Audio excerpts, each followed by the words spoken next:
Hey, how you doing? Happy Easter, everybody. This is John, and welcome to John's Long Box, where we will continue the Project Pegasus saga. I love when they say saga, when it's just an excuse for two superheroes to fight. This is in Marvel 2-in-1. I just wish this camera was just a little bit bigger, or wider rather. Uh, Driving everybody crazy with the motion. We don't need to see my address. Uh, So how you doing? Happy Easter, everybody. Is anybody doing anything for Easter? I'm going to my sister's house. My three sisters are all phenomenal cooks, and that was like the only thing they got competitive with was who cooks better. My sister Eileen, oh my God, she used to cook so well, and she passed away a couple of years ago. My sister Patricia, she's just like famous for cooking. It's really funny because I grew up one of seven, Roman Catholic. My father was Italian, my mother was Irish, and just known for eating at my house. Known for eating at my house. Oh man, And then my father used to invite anybody over. I'd say at least twice a week when we had dinner, there was a guest at the house. Always eating, famous for eating. The story I always tell is that I moved to Albuquerque in 1992, and we had a go away party. All my friends threw me a party. It was great. But now, literally the night before I'm leaving, I'm packing up the car. A couple of my friends came over to say goodbye. I was leaving at like 6 o'clock in the morning, and they just came over like, oh, So my father's like, oh, John, your friends are over, and there's nothing to eat in the house. I'm like, it's okay, Dad. We already had a party. This is just, helping me pack, you know. And he's like, okay. And then we're down in the basement. I'm packing up my things. And my father calls, John, dinner. So I go upstairs. My father has a table set. 45 minutes ago, there was nothing to eat in the house. Now my father has chicken cutlet parmesan. He had an antipasto, and then he made like leftover soups. It was just insane. My friends were laughing like, "There's nothing to eat in the house. This is like a better spread than most holidays." And it was nice. But now my sister is famous for her cooking, and my other sister, she they were gonna open up a cooking, like they called it Two Sisters Catering, and they would just make food in their own house and like cater other people's parties. They did pretty well until my sister passed away. All right, so there you go. Happy Easter. I'm just filibustering till people get here. Let's check out the comments. Hey, we got Matt Bauer here. Matt Bauer, how you doing, Matt? Happy Easter, buddy. I just got one hair that's driving me crazy. I'm sorry. How you doing, everybody? What geeks do? Good morning. Listening at work. Oh, you're working on a Sunday and Easter? Oh man. And of course, my comic, Heroic Tales 2, is live on Fund My Comic. I've got 75 backers. Wow, that's great. It seems everybody's campaign is having lowered numbers. Everybody. So I'm real blessed to make it 75. I had I don't remember the exact number, but my first campaign had 300. I'm going to round it off to 300. So that's my goal. I want to get 300 again. So let's see. And that was across all three platforms. I did not launch on Kickstarter yet because I don't want to step on the toes of Fund My Comic. But I will launch on Kickstarter. I'm not launching an Indiegogo. Screw Indiegogo. 558 Underground. Good morning, John. Happy Easter. DC fan who enjoys your streams. Keep up the great. Oh, thank you. Thank you. Do you still get modern DC? What's good? What's good, everybody? Hey, Marcus, how you doing, buddy? I like that drawing. Marcus put up a picture on Twitter, and to me, it had like burn-ish isms. The way that the circles in the inking look very burn. Happy Easter. Happy Easter, everybody. Okay, so looks like we're caught up saying hello to everybody. So Marcus put the link to my comic in there. And you know what? Let's be smart and let's show this. I'm going to make this big. So this is my my campaign. For those of you who are new, you saw the trailer, so I'm not going to play it again. 75 backers. We're at $2,304. but 97 days left to go. So yeah, let's hope. I have a goal that I need to hit so I can make issue number 3. So this is the cover. Look at that beautiful cover. I mean, that is a legit comic cover. That is so good, so good. And here we got. It's a flip book for those of you who are new and don't know what I'm talking about. One side's right up. This so when you read the patriarch story, it's then somewhere in the middle of the comic, it's gonna the Mary Sue story will be upside down. So you just flip it over. So both characters are the main stories, right? You know what I mean? And you get 2 covers for the price of one. Best deal in comics. Here's them rightly orientated, so you could see the covers. These are drawn by Renzo Rodriguez. The Mary Sue is colored by Oscar Carrano. The Patriarch is colored by Daniel De La Silva. And as far as I'm concerned, they're both the best colorists. I can't decide which one's better. You know, they are so good. They are so good. And then the variant, I only have one variant, and I call it the Josh Jose or the Jose Josh cover. So same thing, flip book. So we got Josh Howard doing Mary Sue because he draws the cutest girls, and then we got Jose Garcia drawing the Subterranean because he draws trippy stuff. And there's a little bit of trippy, you know, the Subterranean has like mushroom spores that cause people to hallucinate. And this is Martina Marcota. She did she modeled in my shirt that I made, and people like this, so they're like, I got to get this cosplay cover. So they were like, you got to make a cover of that. I had no intentions to, but people ask, and I give. I'm like Santa Claus that way. Here's some of the internal art. I updated the colors. Daniel sent them in right before he thought it was in the middle of the night. I was like, no, it's supposed to be dawn. So he changed the colors around, and this just looks so good, so good. You know, he changed the light sources, and it's just so good. Look at that, and then we got the Mary Sue. Some excitement going on over here. Just look at this artwork. It is some of the best of Renzo's career. We got these coins. We got a challenge coin. Yeah, so these, I call these the small coins. You know, they got this patriarch symbol. This one has the Mary Sue symbol. This is a challenge coin. I made this one in a panic because I didn't realize how long it was going to take to get this coin. So I made these. I just sold one last night. So I think I got 7 left, 8 left. These are big. Is by Patriarch t-shirt. Look at that. That is awesome. That's the Mary Sue t-shirt. I still got pint glasses left. I sold one last night in person, so I had to crack open my last box. This is the set of cards. You can get all 7 cards for $10. And then what we have over here is Renzo's artwork. So you can get, I'm scrolling to the top of Renzo's artwork. You can get original artwork. So once you buy these, they're gone. Once you buy, these are all 11 by 17. Is that the standard comic book art pages? Renzo, Marcus, is that the standard size, 11 by 17? These are great. These are great. You know, not every one of them is from Heroic Tales. Look at that. I want to keep these. You know what I mean? They look so good, but I would have to pay Renzo. I can't. This is his. So he gets the money, not me. I just keep shipping and tax. There we go. And then he draws some beautiful girls. So there you go. Those are unique. So once those are gone, they're gone. So I'll stop the screen.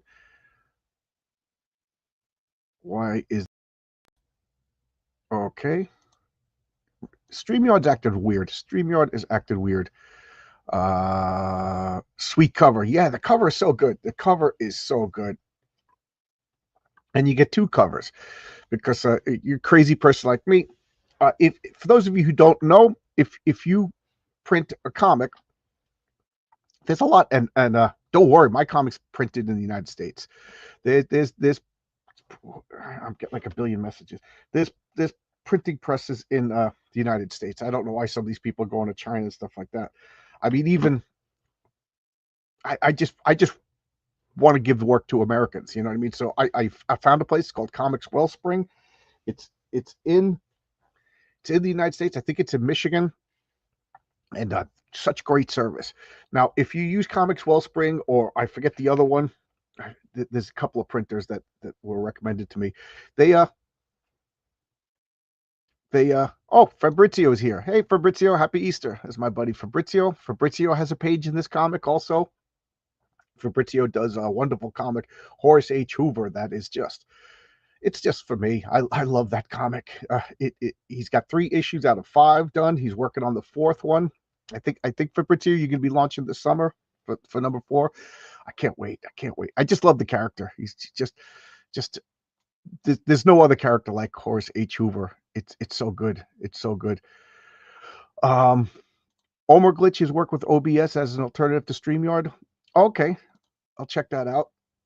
I think I paid for 6 months or a year in one shot to get a discount, so I ain't switching until I get a notice that I got to pay again. And then we'll see. But anyway, as I was saying, if you use Comics Wellspring, and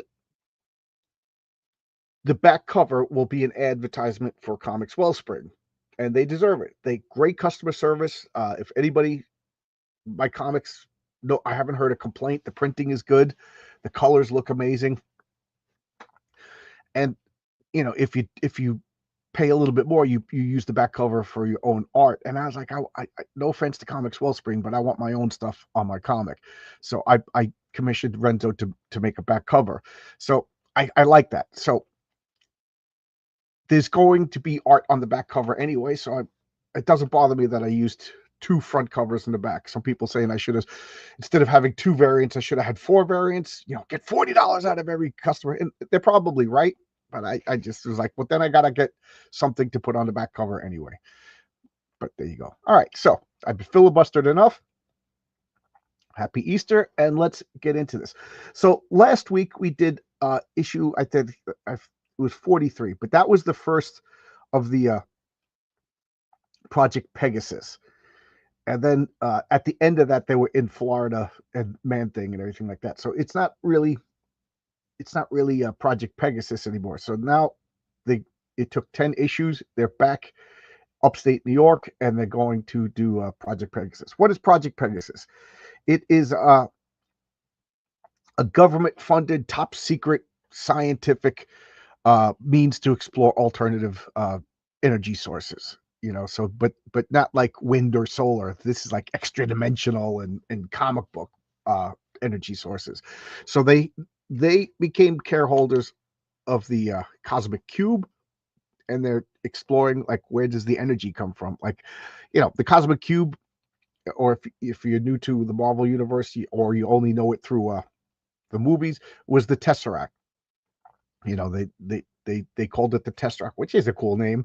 But in the comics, it was called the Cosmic Cube. It doesn't bother me because Tesseract basically is the same thing. It's cool. And the Cosmic Cube turns wishes into reality. Okay, that's fine, but where does the energy come from? How could you just think of a roast beef sandwich and boom, there's a roast beef sandwich? It has to be an energy source.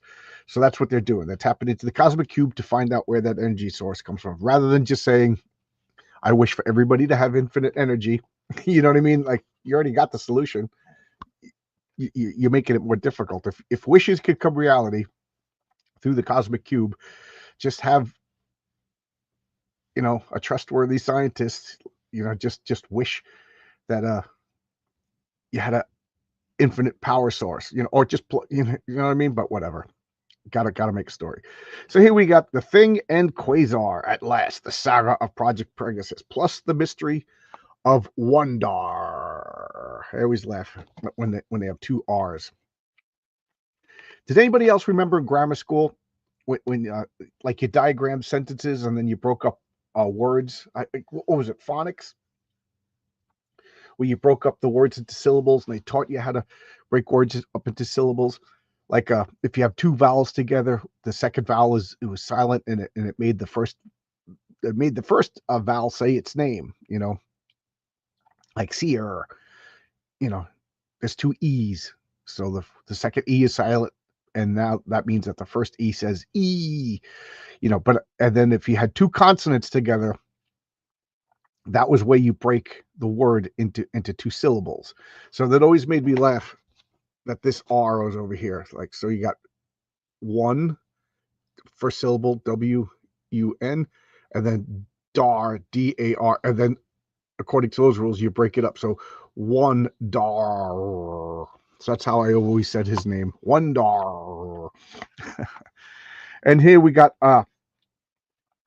art by John Byrne and Joe Sinnott. I love when Joe Sinnott inks.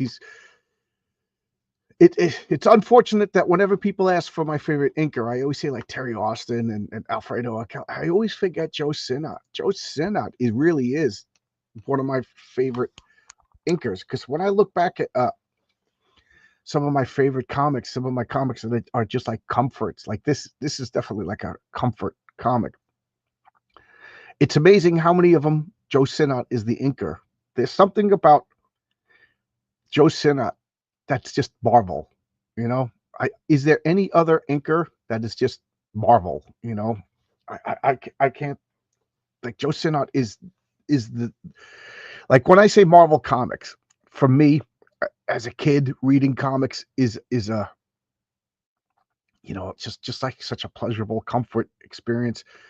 And I have like a style in my head, like, and it's, you know, like if I was to take Jack Kirby, John Romita, John Buscema, and put them in a blender, and John Byrne and George Perez, you know, those to me are the quintessential Marvel styles. Put them in, and then when they, whatever comes out is inked by Joe Sinnott. That to me is Marvel. You know, so which is why, like, later on in the 90s when you had the Todd McFarlanes and Jim Lees and Jay Lees and all this stuff, those guys are great, but it was not Marvel, if that means it. And I'm not saying it's bad. It was just different, you know. And you know, obviously I'm wrong. Everybody seems to like that, but Marvel, this is like Marvel style over here. I don't. Am I making sense? And Marcus kind of has my back over here. It says Joe Sinnott may be the greatest inker of all time. Yeah, just something about him. Just something about him. Is he still alive? Is he still around? All right, so let's open up. Going forward, I'll talk about the pages I'm showing, and then I will address the comments. Or undress the comments. Mm-hmm.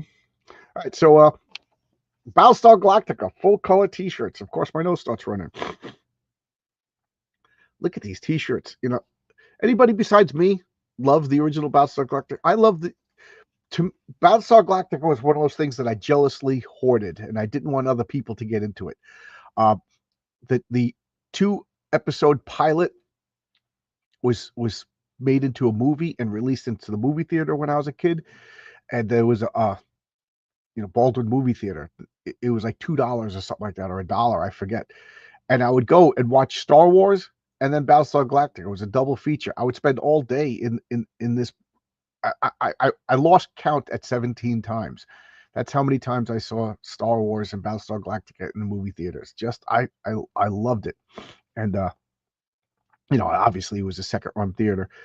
And I just love this show. I watched every time I could, you know, and it didn't bother me that they used the same shots of the space battles and the same shot. You know, they did cutaways to the same, you know, models being used as the ships launched. And I just loved it. And I was kind of fascinated with the mythology. Later on, I learned it was basically Mormon mythology turned into science fiction. It was a lot of fun. And then when they they brought it back, I refused to watch it. I was like, no, I'm not. I still haven't watched it. Although people said it's good, I haven't watched it. So okay, so let's. I just confused myself. All right, so this is 1979, July 1970, part 1, the Pegasus Project, the Inner War. So this is Thing and Quasar. I almost said Quing and Phasar. That's the alternate version. Quing and Phasar. So we got my buddy Ben Grimm over here. What was brilliantly glistening in the noonday sun, a silver airship arcs across the skies of upstate New York. The craft is Fantastic Four's famous pogo plane. The pilot is one Benjamin J. Grimm, better known as The Thing. So we got Grunwald and Macchio is the story. The writers Bern Sinnott art. D. Alberg letters. There's a name I haven't heard. I'm not familiar with that name. Marcus, was he a prolific letterer? D. Alberg. Bob Sharon colors. I know that guy. Roger Stern editor, and Jim Shooter consultant. So, okay, I will address the chat before I turn the page. Oh, Crenshaw's here. Crenshaw, you should get your package for me tomorrow. Happy Easter, Crenshaw. Joe Sinnott may be the greatest inker of all time. Old Dirty Fatty. I just got here, never understood Quasar. Please, someone explain him to me. Oh, do you want a deep dive or do you just want a cursory explanation? I can do both. So, Old Dirty Fatty says, hello, Marcus. And he says, hello, Dirty Fatty. So, quick story is when Marvel Comics was Atlas Comics in the 50s, they had a character named Marvel Boy. Bob Grayson, Marvel Boy. And Marvel Boy was a human who grew up on a moon of Uranus, not my anus, Uranus. And there was a group of human scientists that had like an outpost on Uranus. Of course, that got retconned a little bit, but they developed these bands of energy that he wears, and they sent him to Earth to be Marvel Boy. And he was like peak human because the scientist tweaked him out, whatever. So he was like a Captain America type Marvel Boy. And then he had these bands that basically super bright light. So he would hold them up, they would flash, you would go blind, and then he'd beat the crap out of you. Not the greatest of powers, but this was the 50s and it worked. And he had adventures, and then he got forgotten about. Then his next appearance, I think, was a Fantastic Four, like 150, around there. Not that number exactly, but around that he came back and he called himself the Crusader. And he was just a lunatic, yelling and screaming, and fought the Fantastic Four, and then blew up, boom, and died. That was the end of him. And then those bands were brought to S.H.I.E.L.D., and S.H.I.E.L.D. brought them to Project Pegasus kind of thing, and were forgotten about. And then they were given to Wendell Vaughn, who is Quasar, and they would do. S.H.I.E.L.D. was doing like a test of like who could wear the bands, and everybody who put them on would blow up. And Wendell Vaughn, I think like Hydra or somebody attacked, and they wanted the bands. They wanted to unlock the power, the gauntlets, the braziers, whatever they're called. So he just put them on. He's like, I'm going to blow up. I'm going to put them on because I got to defend everybody.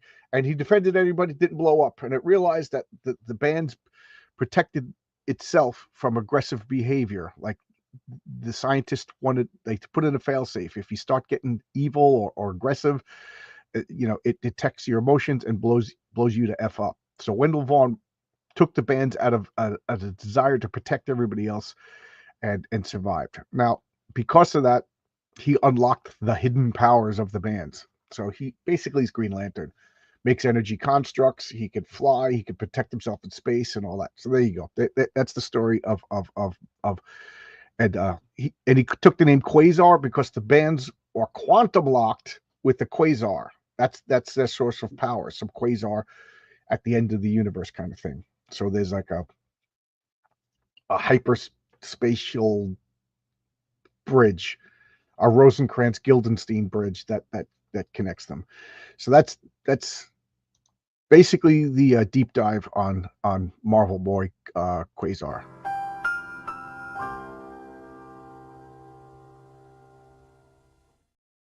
So there we go. All right, so let's get back to the next page. All right, so we got these long shots, these are called slice panels, a slice panel, the pogo plane maneuvering.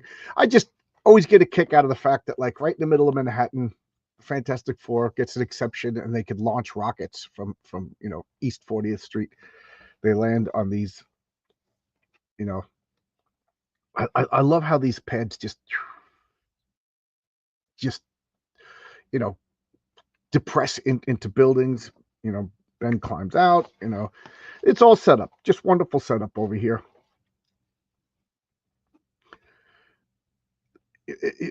you have the line over here, and then it goes over here, and then the line misses that. So this kind of drives me a little bit crazy, but it's okay. This is all just set up. So what are they doing? They're just having the thing basically walk into the facility, and this is just, is it filler?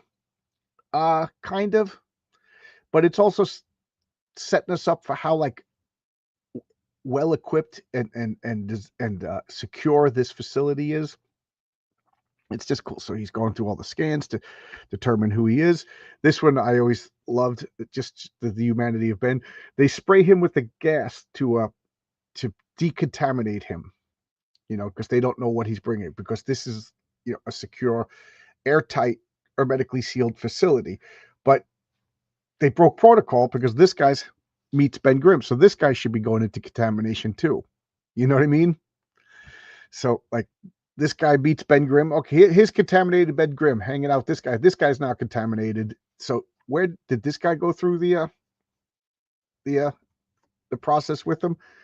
And then Project Pegasus is a sterile environment, Mr. Grimm. And as you'll be so kind as to speak your name for our recorder, Benjamin J. Grimm, and don't ask what the J stands for. Now we got the ads. We got gum. And Marvel Boy was created by Bill Everett. Yeah, Bill Everett created Marvel Boy, and did he also create Venus? And he also created the Submariner. So Marvel Boy and the Submariner are public domain. Speaking of the F4, what do you think about the female Silver Surfer? I'm just annoyed. RJ from the Fourth Age made an excellent video about the Fantastic Four movie. So go to the Fourth Age. It's the movie. It's the video that he released yesterday.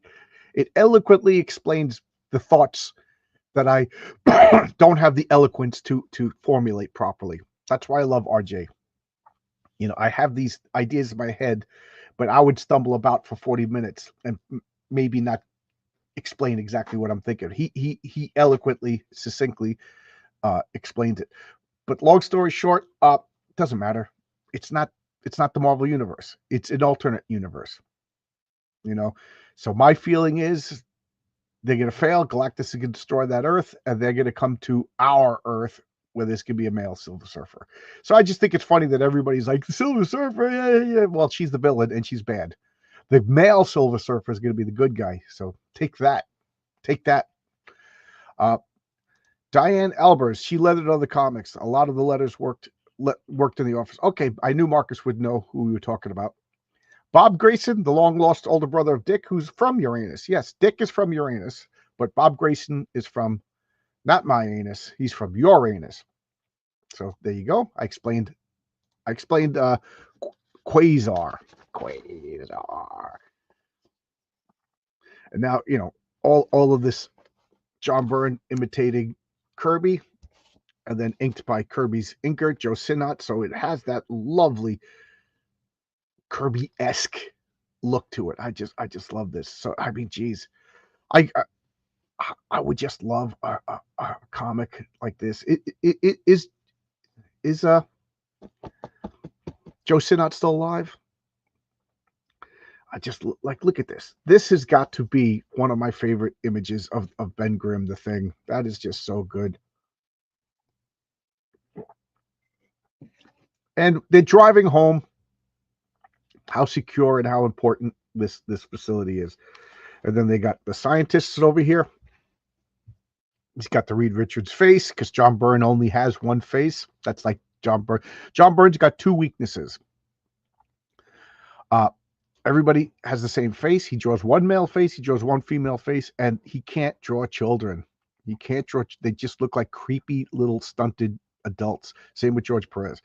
So here he goes. Now we got the head of security. He goes, Cripes, no wonder you need my help with security. It's that Crusader creep. Now you understand what I'm talking about. See, Fantastic Four, 163, 164. Okay, so I said it was around 150. So Ben is throwing a punch at, I don't know how you got yourself undisintegrated, Blondie, but here's where bashful Benji starts earning his keep. Wait, I so I thanks for all dirty fatty. So now everybody gets what's going on right over here. So, but I just love this. So Ben Grimm is over here doing everything, and he gets up this close, and then throws a haymaker at him. And let's address the chat. Okay, Marcus, Joe Sinnott died a few years ago. He died in 2020 at the age of 93. 93. Wow, that's a good run, right? I don't know about you guys, but I have a policy. Like once you hit 80 and you make it to 80 and then you die after 80, I don't mourn your life. I celebrate your life. Like 79, I know it's not that much of a difference in the grand scheme of things, but it round numbers like 79 and lower, I mourn. Oh man, that Joe Shabotnik, he was 78 years old. That's too young, but 80, you hit 80 and you're like, good for you, fella. Joe Shabotnik, 82 years old. Good job, buddy. You know what I mean? That's the one I do. I'm having a very blessed Easter. Thank you, Zach Tan. I was telling my wife, we're going to my sister's house. I got a box for Jason Sandberg over here.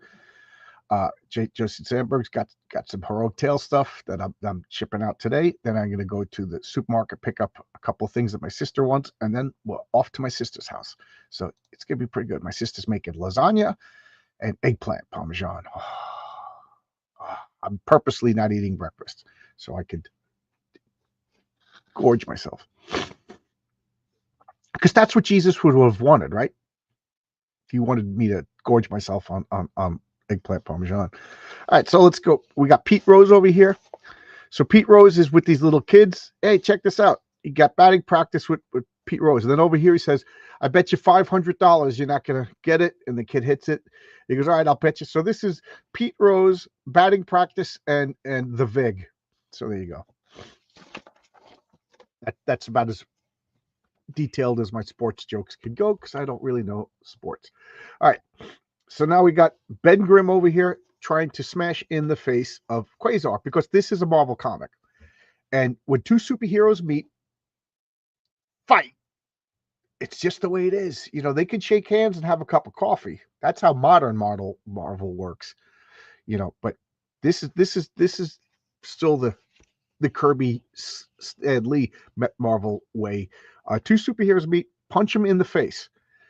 Take your gigantic pile driver, rock encrusted fist and smash him in the face, and then realize it was a misunderstanding, and then be best friends. Maybe he's just putting. So here you go, come back here, and then Wendell is thinking maybe he's just putting me through my paces to see what I could do. It wouldn't be the first time. See Captain America 217. So youch. Well, then I don't want to disappoint them. I don't know, man. I love when they have like laser blast drawn like that. Look at this panel. Just classic standoff. We got Quasar over here, the thing over here. And and I love that he's inverted Superman colors. He's got the blue cape. Superman has the red cape. So throwing this punch over here. Boom. I always thought like the Hulk and Ben Grimm, they fight like a ballroom brawler. They don't really have any style or panache. Like Ben Grimm just grew up fighting on Yancey Street. He was always a tough guy. He was a lovable rogue kind of guy. He grew up on Yancey Street. There were street gangs, and it's Jack Kirby, I think, grew up on Delancey Street in Manhattan, and they just changed Delancey Street to Yancey Street. And Jack Kirby was involved in street gangs. My father talks about. My father was younger than Jack Kirby, but same thing. You grew up in Manhattan. My father grew up in Brooklyn, East New York, which is now you can't afford to park in East New York. But back then it was rough, and it was like ethnic gangs. The Jews all banded together and fought the Italians, and the Italians fought the blacks, and the blacks fought the Irish, and the Irish fought the Puerto Ricans. And that's just the way it was. It was tough, And Jack Kirby was one of those guys, So he made Benjamin J. Grimm one of those guys. So he was a smart guy. I mean, Jack Kirby was a genius, but he grew up fighting, and he was a small guy. So just shows you how tough Jack Kirby must have been, which I think is why Ben Grimm is the shortest member of the Fantastic Four. Nowadays they make him huge, but originally he was the short. I always thought like he got compressed, But he's a tough guy, and he just learned how to fight. No formal training. So I always thought like this is just like a martial artist wouldn't do this. This is putting himself off balance and everything like that. Like the Hulk, same thing. He just fights like a gorilla, Whereas Captain America fights probably like a military, not probably like an Irish. The comment just distracted me, but he fought like a trained military, like Mossad kind of Navy SEAL kind of guy. And then, of course, Shang-Chi fought with martial arts and everything. So I just love this. They're drawing him like a brawler. This I always thought was cool. He's just like summoning up the energy and he's making shields. Now, notice the different styles over here. Wendell Vaughn, Quasar, he's defensive. He's putting up shields. He's blocking. The only time he blasts is he does a blast at his feet kind of thing. And this is upholding his origin of he's a protector, not an attacker kind of thing. So classic misunderstanding. So he makes an energy cage, some kind of energy cage, huh? Hoop-de-doo. I love the way Ben Grimm thinks. Hoop-de-doo. So before I turn the page, let's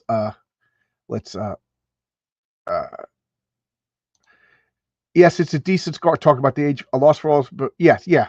I'm not trying to diminish anything, but you know what I mean. Like, when Pop dies at 96, you're like, wow, Pop 96, that is awesome. I mean, yeah, you're sad, you're gonna miss him. Don't I'm not diminishing anything like that, but there's a difference between a 17-year-old kid dies in a car crash. I mean, you're just beside yourself, distraught at the loss of potential and everything, But a 96-year-old, that's the way he's supposed to go. You know what I mean? That's the way he's supposed to go. Al Jaffe lived to be 102, died from is that true? Is that true? 102 got killed by a piano? I want to go to my sister. Come on down. She'd feed you too. She'd put out an extra plate. Like, oh, hi, Marcus. My whole life as a comic artist is because of pages like this. Yeah, it's so good. I thought the Irish fought themselves. They did in Ireland. Protestants and the Catholics fought each other, but when they came to America, we didn't care. They were just dirty Irish, Plus, most of the Irish that came to America were the Catholics. Oliver Cromwell, who was a Protestant, I think it was like 1650. He depopulated Ireland by half, and half of Ireland came to America as slaves. And call them indentured servants, call them whatever, but they were slaves, and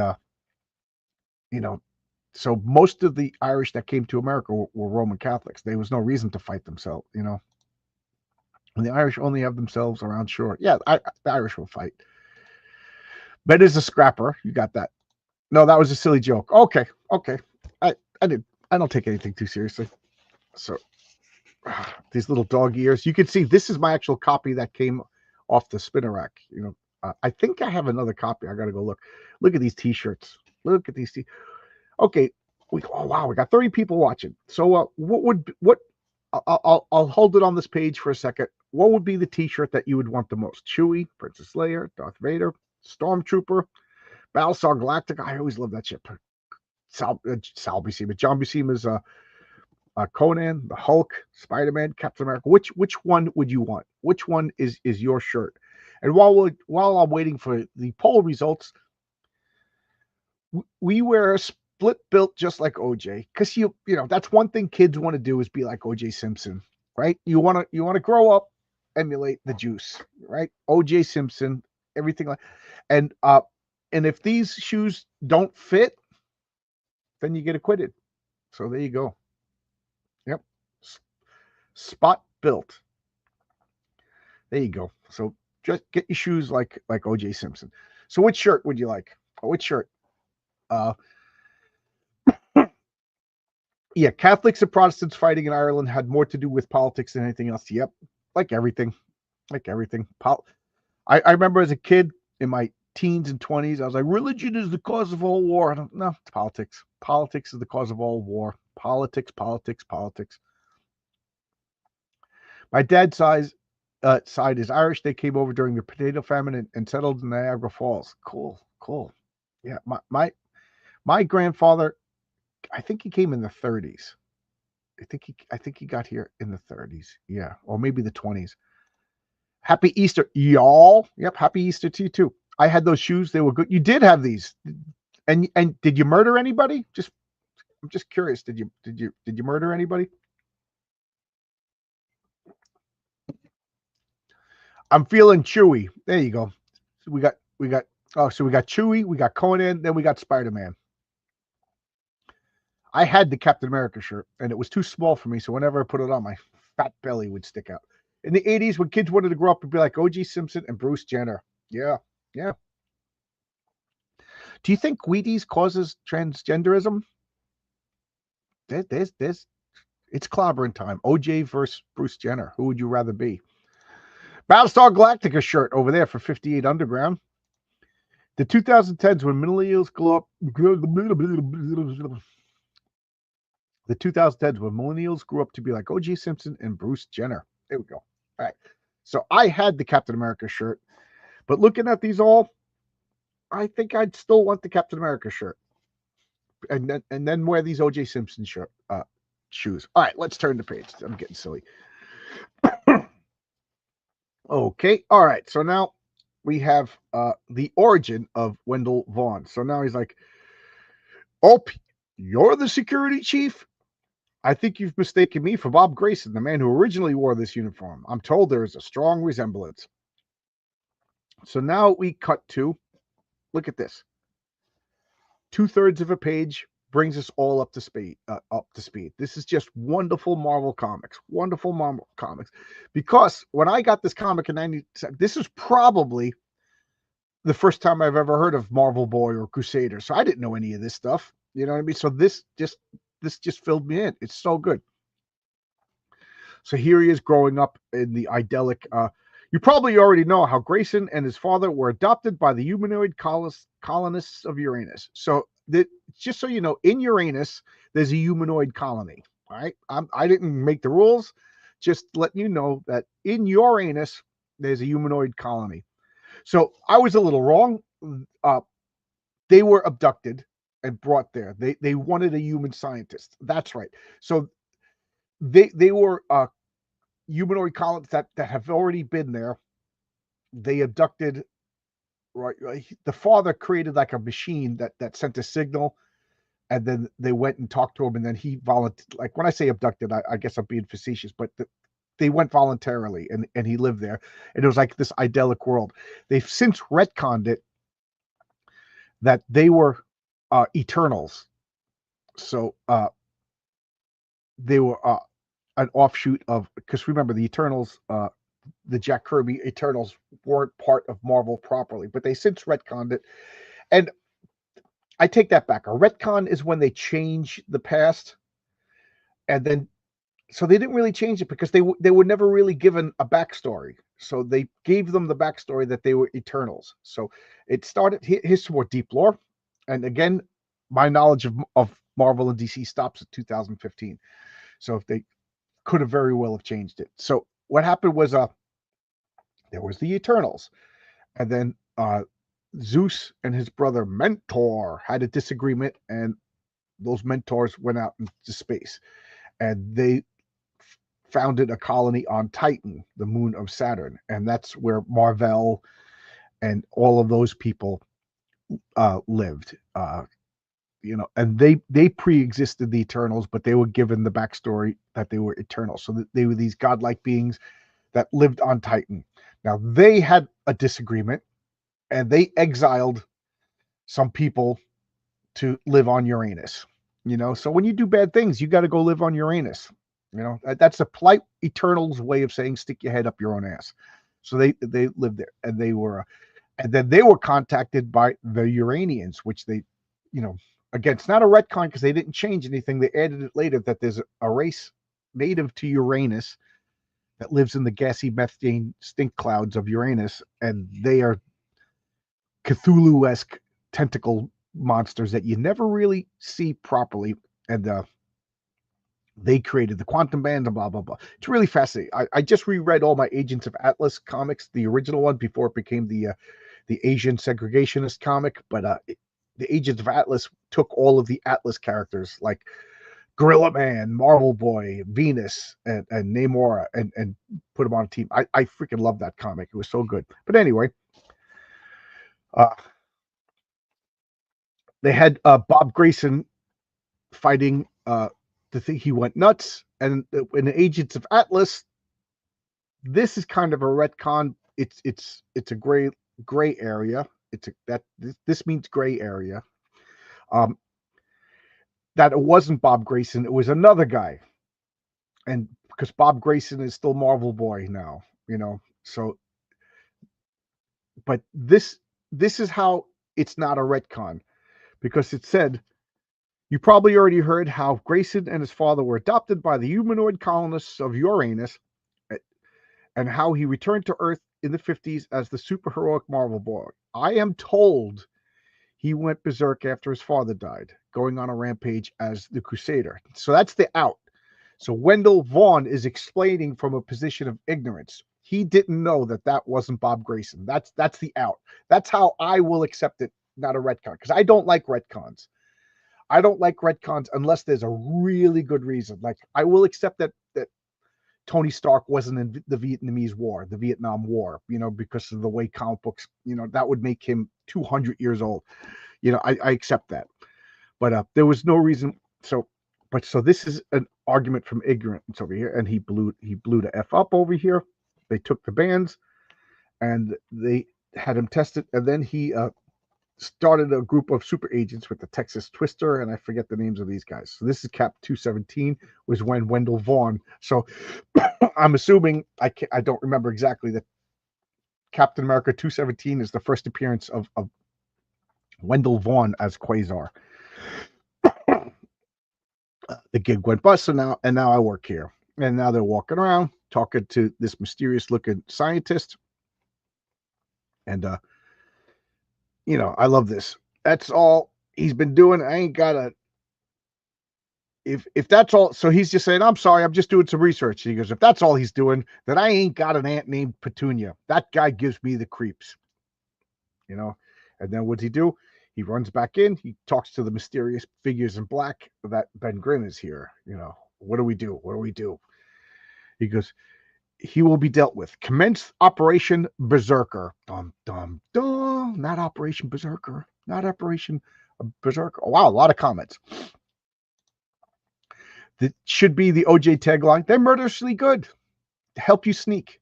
These sneakers will help you sneak. And they don't leave footprints in blood. A fun bit of trivia. My parents made a woman self-defense video with Bruce Jenner and his wife back in the 90s. It's on YouTube. Oh, my God. Oh, my God. That's funny. That is funny. First, become a woman. Then you can put your hands on them. Brilliant. Right? Because I can't beat up a girl. I'm the bad guy. But if I become a woman, then I could pound the crap out of a woman. There you go. Who put that colony in my anus? In Marvel, Uranus abducts you. Yakov Smirnov there. There's a deep cut. Did the video include a section about vehicular homicide? There's a part there with a woman be attacked in a car. There you go. The Uranians just want to offer free probiotics to humans. There you go. Is the species from Uranus called hemorrhoids? Uranians. They're the Uranians, which sounds bad enough. I'm a Uranian. Where are you from? Uranus. That's going to be my insult. I'm going to see my nieces and nephews today, so I'll be like, I heard you are a Uranian. What does that mean? That means from Uranus. It's a polite way of saying an asshole. So here we got Thundra. Meanwhile, miles to the south of the decaying Lower East Side of Manhattan, because the Democrats in power back then, this was Mayor Koch, a 7-foot-tall powerhouse known as Thundra. I freaking love Thundra. Oh my God. Why isn't there a Thundra movie? Well, Oh, it's perfect. It's perfect because she's a femizon and she's all about fighting male chauvinists. Why didn't Marvel make a Thundra movie? They would manage to mess it up. Marvel would mess it up so bad that she would be a traditional housewife if they were to make a Marvel movie about Thundra. You know what I mean? Just making cake. You know, that's how bad Marvel's been dropping the ball lately. But this is why aren't they making a Thundra movie? Who would play Thundra? Gina Carano. Gina Carano, you know, do a couple of sit-ups. She's beautiful, but she's not in Thundra shape yet. Things were so much simpler. My life had more purpose when I first came here from Femizonia, an alternate future where women reign supreme, first described by Stan Lee in Savage Tales 1. One of the only comics that I have that has John Buscema drawing boobies. Right now, my very existence seems to be lacking. What's that noise? Come on, Oglethorpe. I love that. Oglethorpe. Now, there's a comic book name. Pay me or I'll stick your whole scrawny body inside that derby. He should have said Uranus. Oh, that would have been perfect. All in good time. Such bravery. So Oglethorpe's a dwarf. This guy's a big old guy. And what does Thunder do? Okay, sister, you're going to get yours. Look at that. And she just holds this guy there. What a magnificent specimen. I may have stumbled upon the greatest find of the decade. My dear, drop that noisome ruffian and tell me, have you ever engaged in the dubious art of wrestling? So this is also like the first appearance of like that superheroic wrestling league. And wouldn't that be awesome? A superpower like it. I'm amazed it took that long in comic books because the 70s, it seems like professional wrestling goes in like sine waves, kind of like ska music. Like it goes up and it goes down. Right around here, it was a phenomenon. It was a phenomenon. And then like I'm gonna say like the late 80s, early 90s, it was a phenomenon again. And I don't know, is wrestling big now? I'm not really paying attention. I've never really got into professional wrestling. So I love this. We got this little dwarf over here walking back with Thundra. I just love this. There's something about red and yellow costumes that I just love, like the Flash's costume. Isn't the Flash's costume just one of the best superhero costumes of all time? And of course, probably my favorite costume of all time is Captain Marvel Shazam. Oh my God, do I love that costume? I mean, Superman is my favorite character because of everything that Superman did first and everything that he represents and the wholesome nature of Superman. I mean, you can't get more wholesome than Captain Marvel, but that Captain Marvel Shazam is my favorite superhero costume of all time. And then, of course, Doc Samson. They're so good. But my homage to that red and yellow costume is my character called the Go-Getter, which is being colored as we speak. So I hope Daniel gets the coloring right. This sometimes there's language barriers in there. So before I turn the page, just a happy. Oh, Matt's back. Hey, Matt, back from church and working on a nice. I don't want to give it away, but this is gonna be great. This is gonna be great. Matt did the Sea Hippies ad in Heroic Tales #1, and I want to continue with the classic ads in the comic. I don't want to spoil it. It's gonna be good, and I've been driving Matt crazy. I'm getting pest. I'm getting to be a pest, and I need to stop. I need to stop being a pest. I'm driving people crazy. Matt, you're not the only one. Thank you for being patient with me, Matt. Matt's my buddy. Sadly, those who run Disney hate everything created by those old men. I don't think they hate it so much, but what I honestly think, I don't think it's hate. I think it's a dismissal. It's arrogance. They think they know better. They think they know better. It's progressive arrogance. Some college professor was saying like college, they're adults. They shouldn't read any books before 1970. They just have this presentism. Right now is the way things should be. Right now is perfect. Right now is better than the past. And 10 seconds in the future it'll be even better. That's what they think. So I don't think they hate. I think it's just this arrogance and this tunnel vision that they have. So they need to update everything to fit into now. Not realizing we like it because of the way it is. I dismiss them. You know, I still got this physical comic. We're here talking about this physical comic. I don't need them. I don't need them. I've moved on. I've transcended. I've transcended to a higher plane, which is in my basement. Black my midget pimp agent for fighters. Did someone steal that character? Yeah. Did someone steal that character recently? Is there a black midget pimp character? That would be awesome. Black midget pimp. Are you allowed to say that? Am I canceled? Did I just get canceled? Drop the my. Okay. Black midget pimp for fighters. Yeah. I think you just got me canceled there, old dirty fatty. And this is the link to my comic. I woke up to a guy. I don't want to say his name, but somebody just did a hefty purchase on my comic today. It's always nice to wake up to. So let's turn the page. You can tell the coffee's kicking in. Little shout out to I got some serious gourmet shit. You can see this coffee spills all over it because I'm a disgusting person. Tim Hortons coffee. Bought it before the tariffs.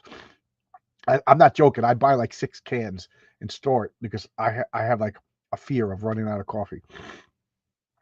Look at this ad. And I love this. They're all mailed flat, which begs the question, did comics used to come non-flat? Like, did they come like rolled up in a tube or something like that? Because I subscribed to Doctor Strange, and it just came in a like a brown slipcover, so they would come kind of beat up. And I've never been one to be like, this needs to be in mint condition, but I want my comics to be in good condition. Like this, you can see it's got the signs of it, but this is fine for me. This is fine for me, you know. But some of them came in. Marcus, you said you subscribed and your comics came perfect, which is awesome. So now we got Project Nuclo. What I love about this is, oh man, is it out of focus? Is it out of focus? That means I got to shut off the camera and restart it. Stop the extra camera, present, add the extra camera. That usually resets the focus. Bring that to okay, yeah, it was out of focus. So we got Nuclo. What I love about this is just Marvel minutia supreme. This whole series. So Nuclo is a nuclear powered mutant that that is the offspring of Madeline Joyce, Miss America, and Bob Frank, the Wizard. And there's just such a long, convoluted story that I absolutely love. How she was Madeline Joyce was I forget how she got her origin. Marcus, could you do like a 2-sentence summary of Miss America's origin if you know it? And because and Wizard got the Wizard. I always laughed that his name was the Wizard and he wore a yellow costume. The Wizard. I'm the Wizard because I wake up at 3:00 every night to take a whiz. So I am also the Wizard, but I don't do it fast. But they had a kid, and because of their origins and everything like that, the kid was deformed and mutated. Now, remember, early Marvel, mutant was a bad thing. It meant like birth defects and stuff like that. Now it's mutants just like, look at me, I'm a mutant, I'm better than everybody else, which is one of the reasons I can't stand the mutants. There's no pathos to them anymore. They're all great. Even the ugly ones are cool, But they brought Madeline Joyce to Mount Wundagore, to Jason Wingard, the High Evolutionary, and he helped with the birth. Now, at the same time, unbeknownst to Bob Frank and Madeline Joyce, Magda was there, wife of Magneto, and she gave birth to Pedro and Wanda. Now, Bova, the cow woman, who was the midwife, she saw that Nuclo was horribly disfigured and needed immediate treatment. And when Bob Frank saw the kid, and Madeline Joyce died during childbirth, Bob Frank went nuts and left in grief. You know what I mean? His wife died in childbirth, and what in his mind, what killed her was this horribly deformed kid. He ran away. So Bova and Magda also died in childbirth, and Magneto I don't even think Magneto knew she was pregnant at the time. So now they got 2 kids. Bova gives the kids to Django Maximoff and raises them as gypsies. And then Bob Frank comes back and mistakenly thinks that the kids are his. So he thought he was the father of Wanda and Pedro for a while until that got dismissed. Then I just love all of that minutia. I love all of that minutia. It's that to me is the heart of comic books. Like when what's his name? Henry Cavill said, I love all the niggling details and the lore. That's what makes you a fan. If you don't love all that stuff, you're a casual. And there's nothing wrong with being a casual. There's nothing wrong with it.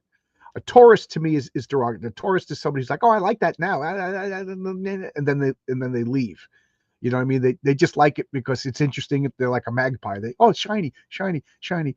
But a casual is somebody's like, I like a lot of the guys I work with. They're casuals. Oh, I like comic books. I like the movies. I watch the movies, but they don't poop on all the minutia and they don't make fun of like the guys who are really into it. Like Marcus really likes sports and he knows sports. That's cool. I'm not even a casual. I make no, but like I could talk about it and I could respect it. But like, can you imagine if I was just like, no, sports, they should change it to this and they should change it to this. Oh, I'm not interested anymore. That's a tourist, So I digress. But anyway, this whole panel just caused me to go off on a 20-minute tirade. I love that stuff. I love that stuff. Do you guys like when I go off on these little tangents? Is this interesting? Boring? Is this when you go to the bathroom? And then we got Silas King here. What is his name? They're not even. This is Solar. So so Nuclear generates nuclear energy. Solar generates solar energy, and then there's Wondar. But I believe this is the guest who most interests you. Ben pauses for a moment in the doorway and senses adjusting to the dark, gloomy stillness. What's the matter? Don't the kid even rate candles? Wondar prefers it this way. Ben, meet Dr. Jean O'Connell. She's the therapist assigned to Wondar. Pleased to meet you, Mr. Grimm. Doc, the kid, how is he? He's curled up. It ain't natural. I'm sorry. Look at that. That's just like a classic comic book face. That's Heather Hudson. That's Sue Storm. That's every Marvel female up. It's even Aurora. Just paint her black. There's a reason why Storm has white features because John Byrne drew her like every other face. Let's adjust the chat before we go. Marcus reminded everybody that Heroic Tales is still available. The people in charge now are vastly different from back then. Absolutely.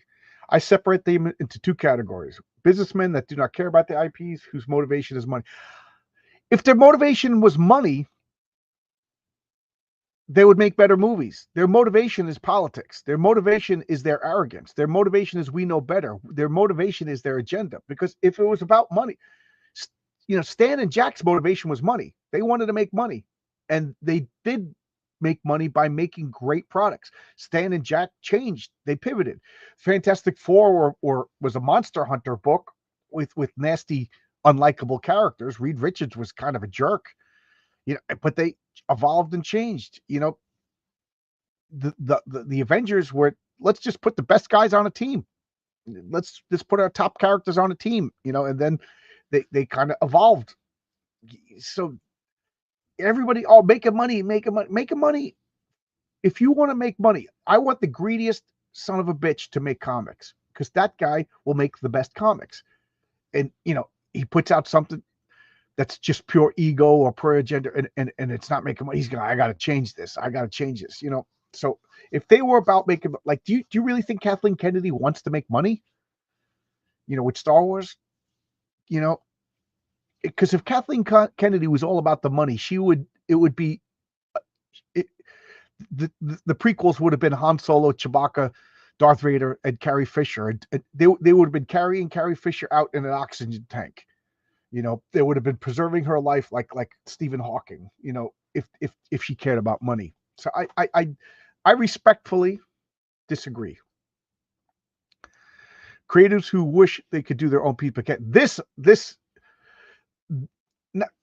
I don't even think it's that they can't. It's just they're not interested in their own stuff. They don't even have enough faith in their own stuff. They want to grab other stuff that already exists because they're lazy. I call it stealing gravitas. You know what I mean? Like, I don't like Seth. What's his name? Seth Rogen is the king of this. J.J. Abrams is the king of this. Just take other important stuff and do what you want with it because it's easier than coming up with your own stuff. They're lazy and they're gross. That's what I remember about the comics. Oh, what? I ranted so long I forgot about Madeline Joyce. Okay. Miss America got her powers from an electric bolt from an experimental device. She got strength, super strength, and durability and flight. Okay. You used to get your money's worth from Marvel back in the day. Yeah, look at this. I'm on page 19, and look at all of the lore that was drawn up. I'm sorry, but if you are not into the lore, then you're a casual. Again, a tourist is somebody who's just, oh, shiny, cool, comes in. Like the what movie was that with Danny DeVito walks into a restaurant and he just sits down and then starts telling the waiter what he wants, and the waiter's like, that's not on the menu. He's like, yeah, but could you just do it for me? Do it like this, do it like that. Like he walks into a Mexican restaurant and like orders like a Caesar salad with diced chicken and blah blah blah blah blah, and then gets up and leaves before the food even shows up. Like he didn't care about the restaurant. He just cared about, you know what I mean? That's a casual. Like, there's nothing wrong with being a casual. It's the tourist that bother me. Let me clarify my statement. Businessmen who want to make money but do not know the business of comics. Again, if they were businessmen who wanted to make money, they would stick to like I don't know. Is there like another person who whispers in their ear like Wormwood and gets them to put all this political nonsense? Because like, how many bombs does Disney have to make before these businessmen like, we're not making money? We're not making money. Like, I really don't think. And again, I'm not arguing with you, Eric. I just think if money was their motivation, they would have fixed it by now. And they're trying to maximize it by being inclusive, but yeah, you know, are they stupid? Maybe you're right. Maybe they're just stupid businessmen that got this. We got to include everybody. We got to go. But you know, how many times do you put your hand in the fire before you're like, oh, this fire isn't going to heal me. This fire is going to burn me. You know. K.O. Joe, greetings from Raleigh, North Carolina. How's it going? They're disconnected. Yeah, that is absolutely true. They're disconnected from the culture is absolutely true. They live in a bubble. Absolutely true. You know, I don't know. I could go off on another tirade. Look at this. You guys want to check out my Man Thing? Micronauts meet the Man Thing. Look at that. Look at Bill Mantlo, Michael Golden, Jose Rubenstein. Oh, this is the A team. This is the A team. Look at that. That is so good. Is you know, it's I get like speechless. Micronauts is a comic that shouldn't be as good, like ROM. These toy IPs from the 70s. How'd they get so good? You know, this is yes, and the Micronauts was a ripoff of Star Wars, but it was so good. I got to get back to Micronauts. Talk about that. Do you want a Cylon Light Rider? Peanut butter cup, a smoothie. What is a smoothie? A mallow. So this is a mallow cup. I know them. They're like chocolate with like that gross marshmallow stuff inside. But a smoothie. What is a smoothie? Honest to goodness peanut butter flavor inside and out. It's a peanut butter center topped off with a special non-chocolate crunch style coating. I never heard of a smoothie. Never heard of that. I've seen this ad a million times. Just never thought of it. It's not about money. It's an agenda. Absolutely. Absolutely. Maybe they should try being exclusive back to formula. Yeah. Yeah. There's nothing wrong with being exclusive. Exclusive used to be a word. Like, that club is very exclusive. Like, it used to, just like discrimination. That, that mother's very discriminating. Like, these used to be positive things. Like, when you discriminated, you were like, oh, okay. Like, I'm going to pick the better restaurant. You know what I mean? Like, This club is, we've turned positive things into negative things. Neil Adams inked that Micronauts. Oh, he did. He did. I could see the Michael Golden, but did he do it like in secret? There's a problem? But that is just awesome. You know what's funny is I always thought this had like a Neil Adams-esque look to it. That explains if Neil Adams inked it. That is just awesome. It's a thing of beauty. That would be a great poster. Speaking of posters, I just sent away for a prototype of something. My lips are sealed, and we'll check it out how it looks. See, okay. Bill Mantle wrote great stories of Michael Golden and Sal Buscema crushed on the. Absolutely. I cannot recommend. Is there a Micronauts omnibus with the first 11 issues? Oh, if there is, get it. Just get it. Just get it and enjoy. You have to enjoy. It's the rules. Come on, page. Come on, page. Okay, so now your friend Wondar is in a coma. He doesn't respond to any stimulus. I was going to make a dirty joke there, but I won't. I won't. Matt, insert dirty joke. Insert your dirty joke in Uranus. So when you were here last, the boy's alien energy-absorbing abilities were being used to tap the cosmic cube until, due to the sabotage, Wondar suffered an overdose of cosmic energy. And while you and Captain America took off to pursue the saboteur, paramedics rushed Wondar to our extensive care facility, alive but unconscious. As soon as they entered the cubicle with him, all of the lights and machinery in the room blinked off. At first, they figured it was some minor power outage, and blah, blah, blah. So what does Wondar do? Wondar shuts off all power. Wondar is like a black hole of power. So the lights turn off. I think nowadays he could control. He could actually shut off the electricity in your brain. He's vastly powerful. So, you mean that crazy cube turned 1D into a vegetable? There's no way to determine if there's brain damage. None of our instruments work near him. I've been working with him in the past. So Ben's like, he tries to, let's get him out of here. Oh, so Wondar's passive power is even stealing Ben Grimm's strength. He can't lift up the table. No wonder you're up a tree, the lady. That's downright spooky. I wouldn't worry about it. Jeannie is our best child psychologist one could ask for. If anyone can get through Wondar, she can. So Ben, again, this is why Ben is one of my favorite guys. He's this crusty, rocky interior. He's like, we got to get him out of here. We got to help him. Maybe he's not thinking the best, but Ben wears his heart on his sleeve. It's all emotional with him, and he wants to help his kid. That's his godson, and he wants to help him, but he can't. So he's just like, he's besides himself. No new comments, so I'll just go to the next page. Get some Super 8 films and check out some girly flicks.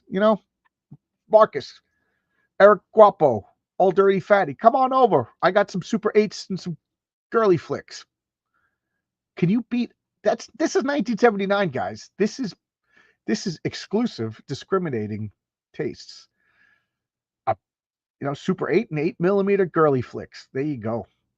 What else do you want to do? Do you want to The Adventures of Grit Boy?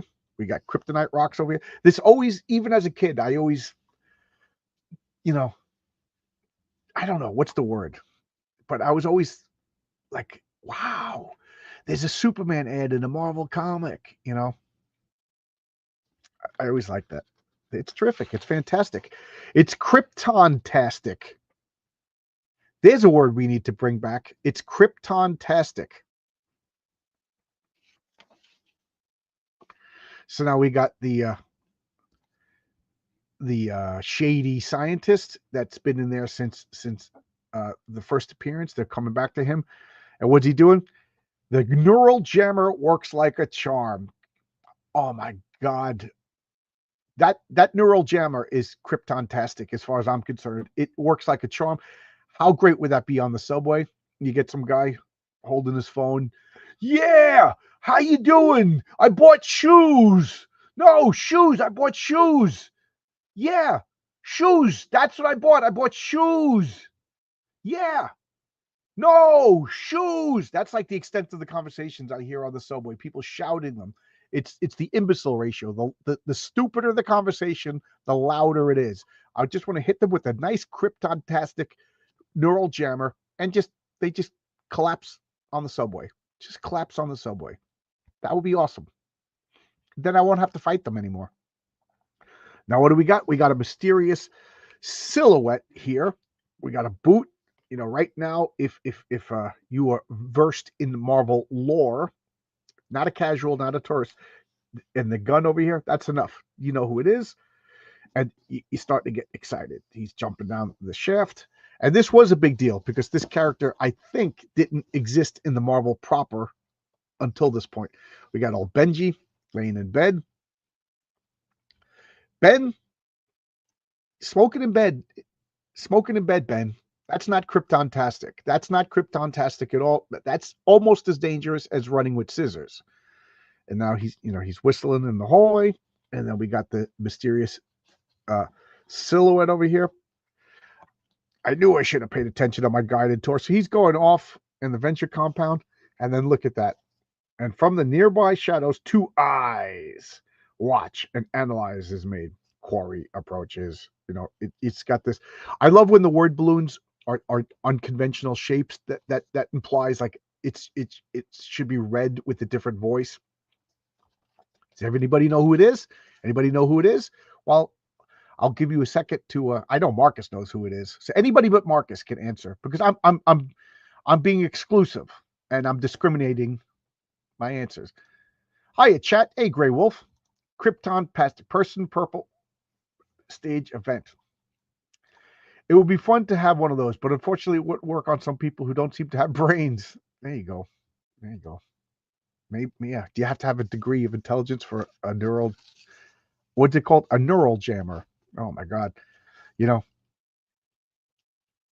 just you're at a party and somebody's like, I really think Taylor Swift is a genius. Taylor Swift is so good. She's, like Morgan Trainor and Taylor Swift and P Diddy. I P Diddy and boop, and then I could go get chips and dip, which is the only reason to go to a party. And then we got Marvel Fun and Games, Nighthawk. The character never got his due recognition. Like, Nighthawk was a blatant ripoff of Batman. So, like, let that be a warning to you. When you basically do a ripoff, there's a difference between an homage and a ripoff. Like, Nightwing was a ripoff of Batman. And they never really... Has any ripoff characters made it? Like, the only one I could think of is Captain Marvel Shazam. But he was different enough from Superman. But, he has a bad history as far as publications, and getting swiped. But that's why, like, I Patriarch is an homage to Superman. It's not a ripoff. I wanted to change him, significantly. But anyway, Fun and Games magazine. I got all of these. I wrote in them. I did all the puzzles, and then I think I threw them away. I don't know what happened, but I've since rebought them all untouched. They're in the bag. We got the Fantastic Four cartoon with Herbie the Robot, which irks me. It irks me to no end. It's not Krypton-tastic. Having Herbie the Robot. I do like Herbie the Robot as like a helper, but not as a replacement for the Human Torch. And then the story was that they thought that the kids would light themselves on fire if they saw Johnny Storm. But the real reason was Johnny Storm was licensed. I think it was like Spider-Man and His Amazing Friends or something like that. But the Human Torch legally couldn't be in the comics. So Herbie the Robot was a real bad replacement. They should have put, like, I don't know, somebody else. Hot Shot on the block. And this is why Spider-Man is so popular, because he properly understands that Twinkies are the best of the Hostess cakes. Hostess cupcakes are a close second. Ringdings are cupcakes and ringdings are a close second, and fruit pies are of the devil. And if you like them, I hate you and I despise you. You're not Krypton-tastic. I'm excluding you, and I'm being discriminatory towards you. So let's check out the P Diddy. Why'd you say that? I was just thinking of the worst people. Like, if like there's idiot markers. There's some people that if you're fans of them, I immediately dismiss you and your opinion. Like, oh, P Diddy's genius, or Drake. Oh, Drake. I love Drake's music. Drake is the worst. Western civilization is hit the nadir when with Drake. Oh my God, God's plan has got to be the worst, and calling it music is flattering it. It's oh God, not a big fan of rap. Not a fan of rap. It's garbage. All right, so let's go. Ta-da! Here we got Deathlock, Blood and Bionics. Must have been my imagination. Hey, anybody alive around here? I'm in a poker mood and I'm ready to go for broke. So Ben, anybody alive around here? That's kind of a goof because Deathlock is a scientifically created cyborg zombie. He's a zomborg, and bioanalysis of quarry, humanoid with cosmic endowments. That's I also have cosmic endowments. Uh, the height 1.82 meters, weight 227.2 kilograms, epiderm thickness 2.5 centimeters. Compensate for skin's thickness. Set maser for maximum charge and prepare to fire. Dun dun dun. So now we got. I love these. I love these maps. This is Project Pegasus. It's a silo in a mountain. I love fake maps. I love fake maps. Marcus, do you know who drew this? Who draws these fake maps? It's just so cool. Just so cool. And we got the Fun Factory, Super Gifts and Gadgets. Daisy 80, action, power, accuracy, shoots BBs and pellets. And then we got the back cover right there. Call toll free. You know what? Let's call. Let's call this number. See what they say. I'm sure we're going to get it disconnected. But wouldn't it be great if I actually win a prize? There's like an old guy sitting there for 40 years waiting for a call. Huh? You win by default because you're the only person to ever call. So here we go. Let's see what happens.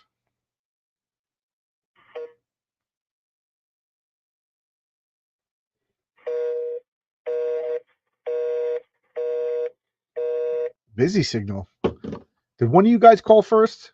Did one of you guys take my prize? All right, so there you go. All right, so that's Marvel 2-in-1, Thing, and Quasar. Next week, I'll continue with 54. It's the Thing and Deathlock. So, call toll free. Are you sure?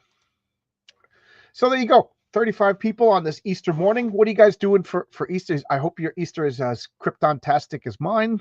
I don't know what else to say. As usual, I'll keep talking as long as the chat goes. Otherwise, I'll shut it down. So, what do you guys think of this? Did anybody? Is this? How many people are familiar with the story, and how many people are seeing this for the first time? It's funny because I'll take a picture of the comic and I'll put it on Twitter, and people are like, "Wow, that's an amazing cover." I'm like, "How do you not know these covers?" But then I forget that I was a lot of the people. This is like 10 years before they were born, so I'm not super familiar with like comics from the 50s covers. You know what I mean? Marcus has been putting these romance covers on Twitter, and I'm seeing a lot of them for the first time, and I'm like, wow. So I can't. I shouldn't be judging. I shouldn't be discriminating or being exclusive, or it's Krypton-tastic if you don't know this stuff. Comics.org says Project Pegasus was written by Mark Grunwald, drawn by Michael Higgins. Okay, so that that fake map. I could never get into Quasar. He never felt like a real character. He wasn't one of my favorites. I'll admit. And I did not collect the Quasar series when it came out, but when I was a school teacher and I was getting a regular paycheck, and for the first time in my life, I wasn't worrying about money. I started buying. I would go to eBay and get full runs. Like I got the Ron Mars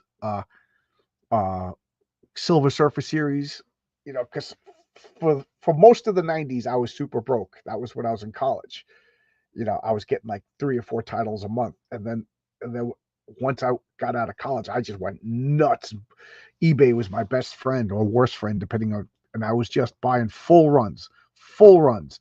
Like I got the Web of Spider-Man, like a full run from like issue 1 to like 125, and I would that's how I ended up with so many boxes of comics that I haven't read yet. I'm still reading comics that I bought at that period of my life, full run, that I bought collections from people.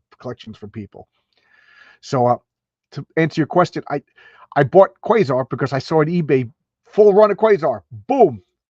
You know, I skipped the annual spring fashion show this morning. Seeing this for the first time. Okay. Quasar really doesn't have a personality. That can be said for a lot of these Marvel characters at this point. They were just generic good guy, you know. Uh, thing, the Thing, Spider-Man, you know, Wolverine, the ones with the personality really stand out, you know. But I get what you're saying. He Not until his own series, and he had like a because this is the problem with the not having a writer and an artist on a comic for a long time is that they don't develop the little quirks. They don't develop the little ticks and mannerisms that make him into a character. You know, like I'm struggling already because you know I want Mary Sue's voice to sound different than the Patriarch's voice. Patriarch is confident, protective, loving, you know, and Mary Sue is innocent, young, naive. So you guys tell me if I captured that, you know, and then next issue I'll have the Raven who's bitter, resentful, you know, and kind of mean. So I it's difficult, but I totally get what you're saying, Felsbug. Uh, if you read his series, he actually has like really heroic moments. Really, it's better than you'd think. First time enjoyed it. Also, just pledged to Heroic Tales too. Hey, thank you so much. You know, you know, as my mother used to say, my mother had these wonderful little expressions. Every drop helps, said the woman as she peed into the ocean. You know, thank you so much. Thank you so much.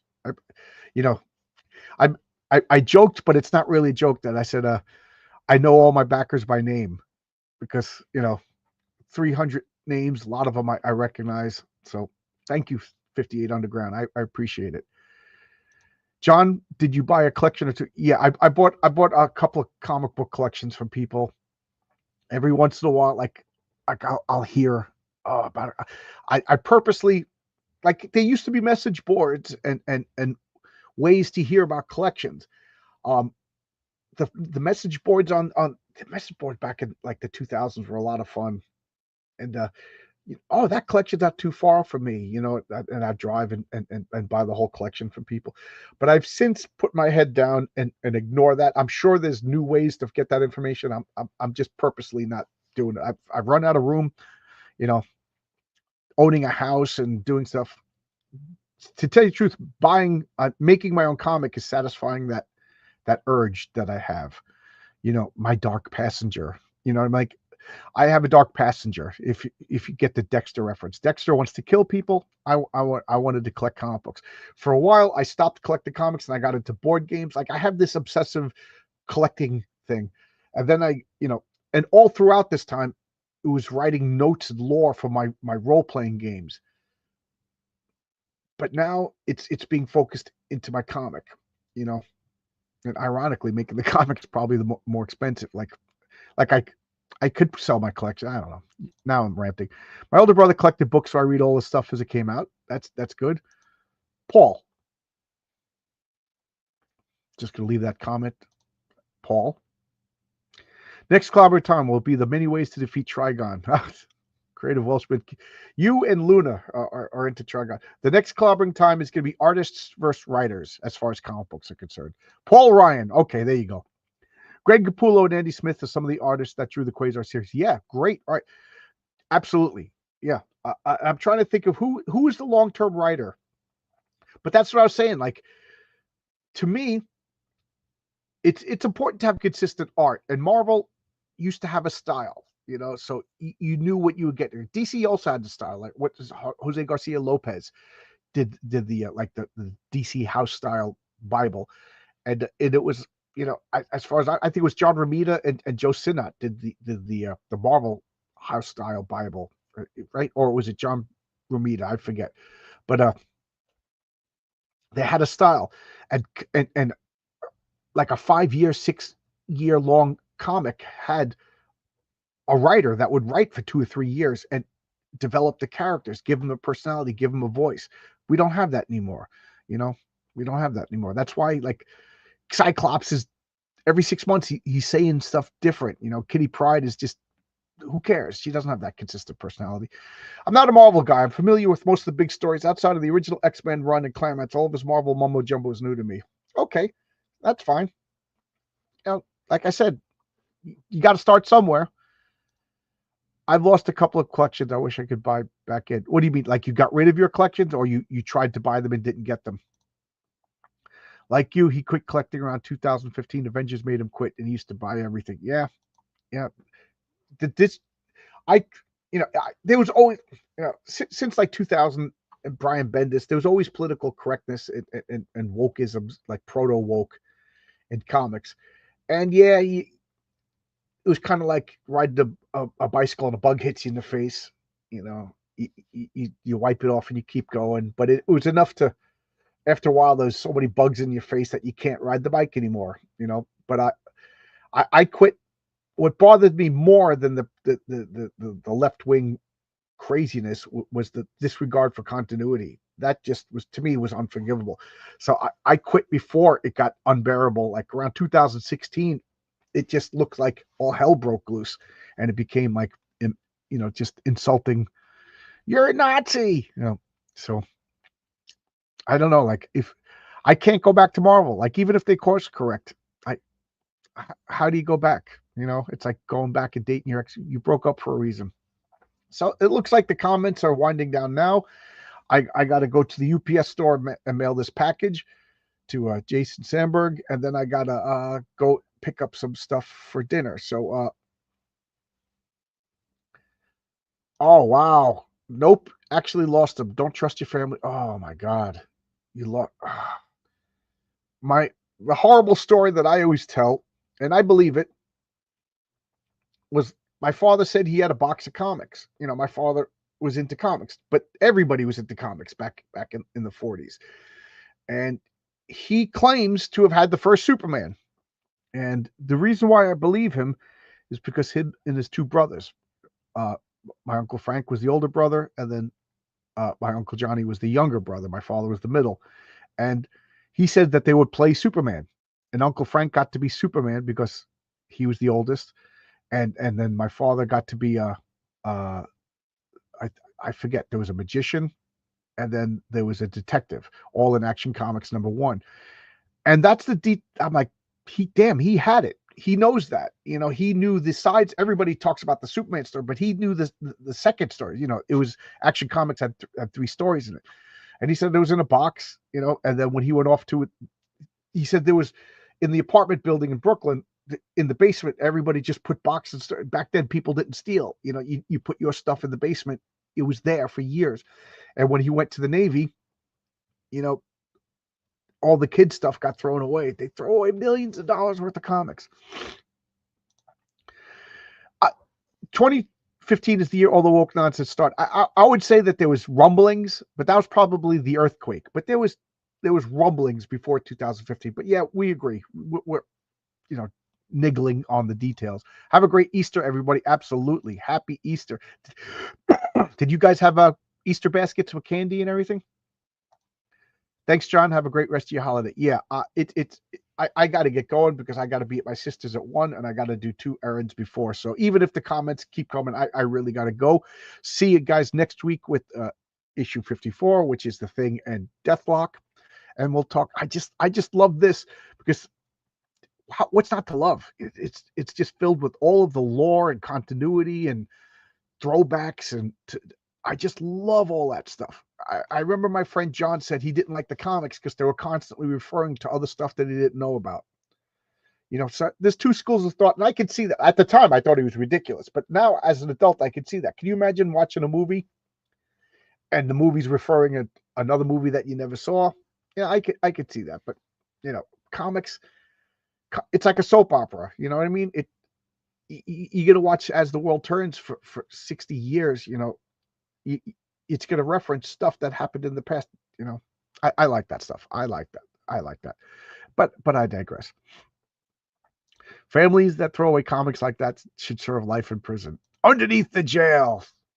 Exactly. So there you go. Yeah. Back then, comics were garbage. Who would have thought? Back, my father joined the military in the 50s. You know what I mean? And also keep in mind that was during that the 10-cent plague, the Committee for Un-American, comics were trash, you know, and that's what makes those comics so valuable is the unpatriotic people that kept their comics, that also forget they had the paper drives and things like that. So, you know, Nana didn't mean nothing wrong. Don't throw Nana in the jail. Nana didn't do nothing. She made stupidini and marinara sauce. That's I still miss. But anyway, happy Easter, everybody. Enjoy your holiday. And usually I give a rundown. So let me give a rundown of my scheduled itinerary for the week. Okay, so Tuesday I will be on Pete Smeddy's channel. Yes, this Tuesday I will be on Pete Smeddy's channel. What time is that? That is 9 o'clock. So Tuesday at 9 o'clock, I'll be on Pete Smeddy's channel. Not my channel, on his channel. I'll put a link out there for anybody. Wednesday, I'll have Mark Ditko at 7 p.m. And then at 8:30, I will be on RJ's channel for Comic Book Team Up.